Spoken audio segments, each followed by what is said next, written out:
तामर प्रणति मौलिमणि प्रवाणा मोद्योतकं दलिते पापितमोहितानम्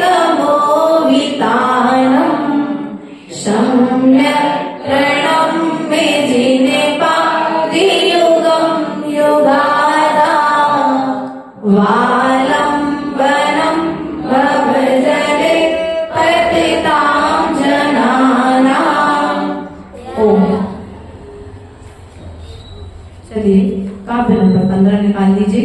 चित्रम चित्रम किमत्र यदि ते त्रि दशांक नाभिर नीतम मना गपी मनो न विकार मार्गम कल्पांत काल मरुता चलिता शनेन किम मंद्र रात्रि शिखरम शिखिरम चलितम कदाचित चित्रं किमैत्री यदिते त्रिदशांगे लाभे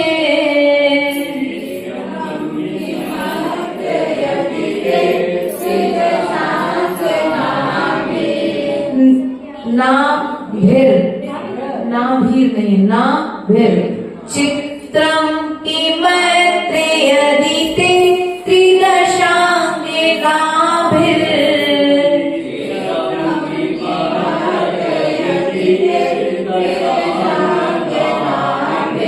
नीतं मना गपि मनो न विकारि मार्गम्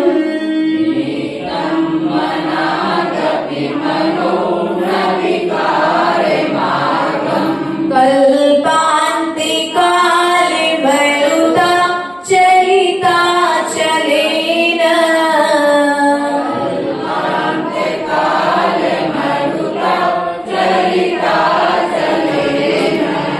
किं मन्दिरादि शिखिरं चलितं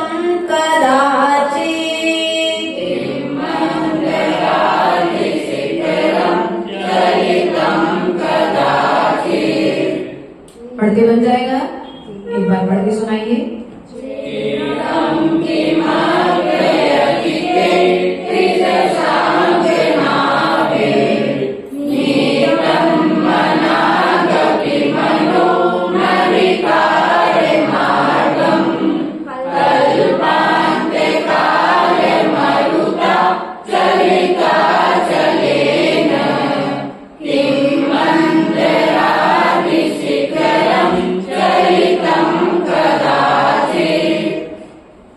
अर्थात यहाँ पर कहते हैं चित्रम अर्थात आश्चर्य ही, चित्रम किमत्र अर्थात आश्चर्य ही क्या है, यदि ते मतलब आपका त्रिदशांग नाभिर देवांगनाओं के द्वारा नीतम अर्थात प्राप्त हुआ हो, न अर्थात नहीं, मना गपी अर्थात जरा सा लेश मात्र भी विकार मार्गम विकारी भावों को प्राप्त नहीं हुआ है। कल्पांत काल मरुता चलिता चलिने अर्थात जिस प्रकार से प्रलय काल की पवन से किम अर्थात क्या कभी किम अर्थात क्या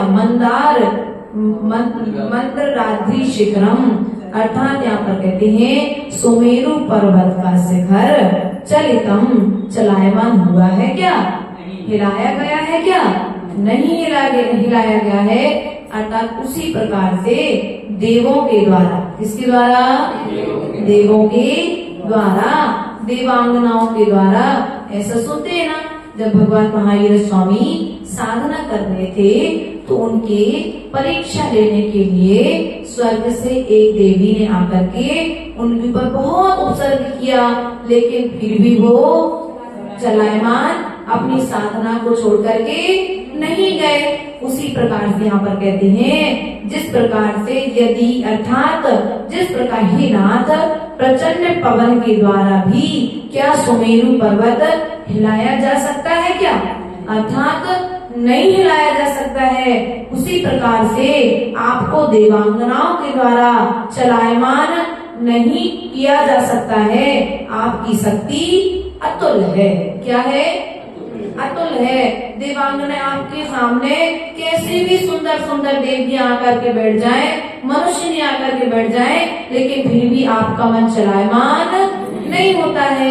सामान्य मनुष्य हो तो फिर भी एक क्षण के लिए विचार कर ले, कितनी सुंदर स्त्री है, ऐसा विचार कर ले, या कोई स्त्री ऐसा विचार कर ले, कितना सुंदर पुरुष है।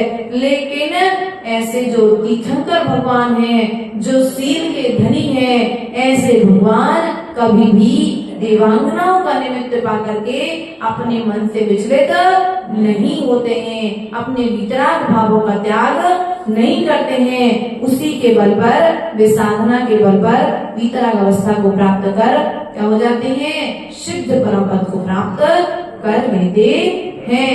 यहाँ पर उदाहरण किस चीज का दिया है? जिस प्रकार से प्रचंड वायु के द्वारा सुमेरु पर्वत हिलाया नहीं जा सकता है। सामान्य पर्वत हो तो पत्थर गिर कर के नीचे आ जाए, खिसक जाते हैं ना। हवा का जब तेज प्रकोप होता है तो पत्थर भी खिसक जाते हैं। अभी अपन ने देखा था यहाँ पर सुमति धाम में कार्यक्रम हुआ था, तो जैसे कार्यक्रम समाप्त हुआ और इतनी तेज हवा चली कि सब चीज अपने आप जमीन में डिस्ट्रीब्यूट हो गई। उसी प्रकार से हमारा भी ऐसा है कि जिस प्रकार से सामान्य मनुष्यों के लिए तो सामान्य देवियों का समागम पाकर के विचलित हो सकते हैं, लेकिन सुमेरु पर्वत को जिस प्रकार से हवा के द्वारा हिलाया नहीं जा सकता है, उसी प्रकार से आप भी देवांगनाओं के द्वारा आपके मन को चलायमान नहीं किया जा सकता है। निर्धूम निर्धूम वर्ती वर्ती रप रप वर्जित तैर पुरः तैर पुरः कृत्स्नम कृत्स्नम कृत्स्नम जगत त्रय मिदम प्रति करोसि गम्यो ना जातु मर्दाम चरिता चलानाम दीपो परस्त्व परस्त्व मशी नाथ जगत प्रकाशा निधूम बती रप वर्जित तैल पूरा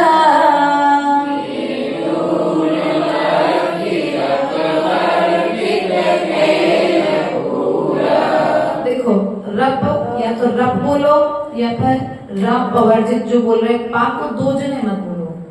आप इसको खुद इसका एहसास करना। बोले में आप लोगों में से कोई पा को दो जगह बोल रहा है ना। उच्चारण पर अपने अपने ध्यान देना। निधूम बती रप वर्जित तैल पूरा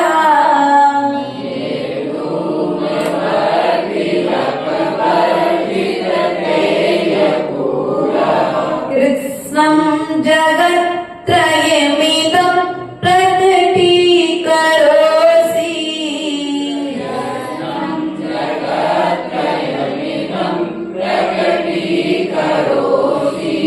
गम्यो न जातु वरुता चरिता चलाना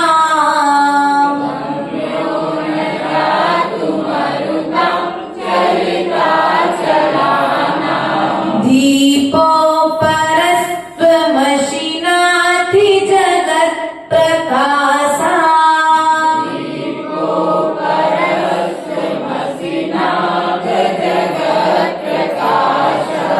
अर्थात आप सभी से पढ़ते बन जाएगा ना।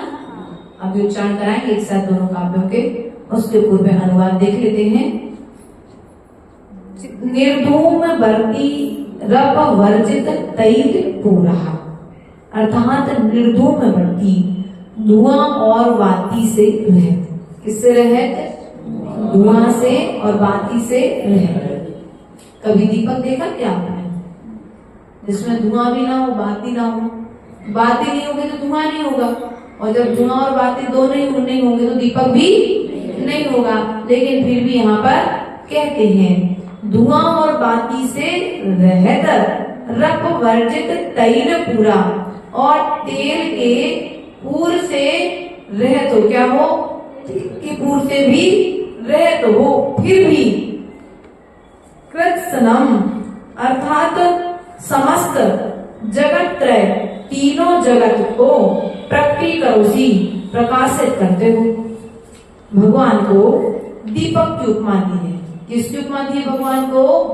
दीपक की उपमा दी है कि हे जिनेंद्र देव, हे नाथ, आप एक ऐसे दीपक हैं जिसमें बत्ती भी नहीं है और तेल भी नहीं है और क्या है, धुआं भी नहीं है, लेकिन फिर भी आप क्या करते हो? तीनों जगत के जीवों को प्रकाश प्रदान करते हो। गम्यो न जातु मरुताम चलिता चलानाम।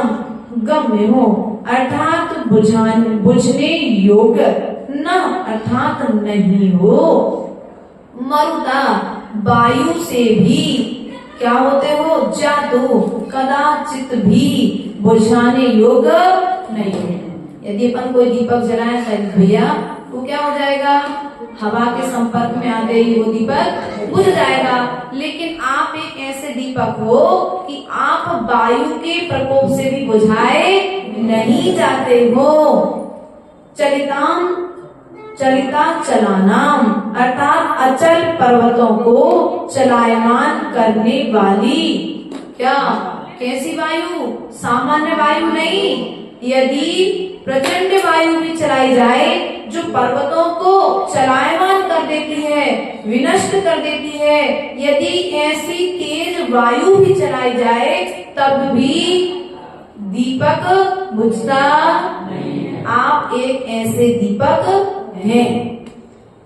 दीपो परस्त्वमसिनाथ जगत प्रकाशः अर्थात दीपो अर्थात दीपक क्या कह रहे हैं यहाँ पर? दीपो परस्व, दीपक परस्व अर्थात क्या करते हैं? पर को प्रकाशित करने वाले। अस्य अर्थात हो, नाथ अर्थात हे स्वामिन, जगत प्रकाशा जगत को प्रकाशित करने वाले हो। भगवान को एक दीपक की उपमा दी है इस काव्य के माध्यम से कि आप एक ऐसे दीपक हो जिसमें ना धुआं निकलता है, ना बत्ती है और ना ही तेल है, लेकिन फिर भी आप तीनों जगत के लोगों को प्रकाशित, तीनों जगत के जीवों को प्रकाशित करते हो। और यदि जो प्रचंड वायु भी यदि चलाई जाए जो पर्वतों को चलायमान करती है, ऐसी प्रचंड वायु के द्वारा भी आप चलायमान अर्थात बुझाए नहीं जा सकते हो। इस प्रकार से यहाँ पर अपन ने 15-16 नंबर काव्य के माध्यम से इस काव्य के अनुवाद को समझने का प्रयास किया है। हिंदी में देख लेते हैं आचार्य गोविंद ने क्या लिखा। अरे यहाँ आश्चर्य नहीं कुछ, यह मन जो तेरा, रंच मात्र भी हुआ न विचलित सुर परियों द्वारा। प्रलय काल की जिस वायु से पर्वत उड़े चले, क्या सुमेरु पर्वत की चोटी किंचित कभी हिले।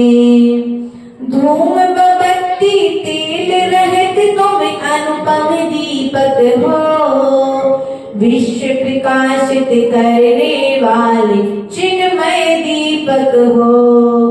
प्रलय दीपक जो परम ज्योति परमात्म प्रकाश वह बुद्ध दीपक हो। इस प्रकार से 16 काव्यों के माध्यम से हमने आज भक्तांबर स्तोत्र की आराधना यहाँ पर की। बोले भगवान आदिनाथ भगवान की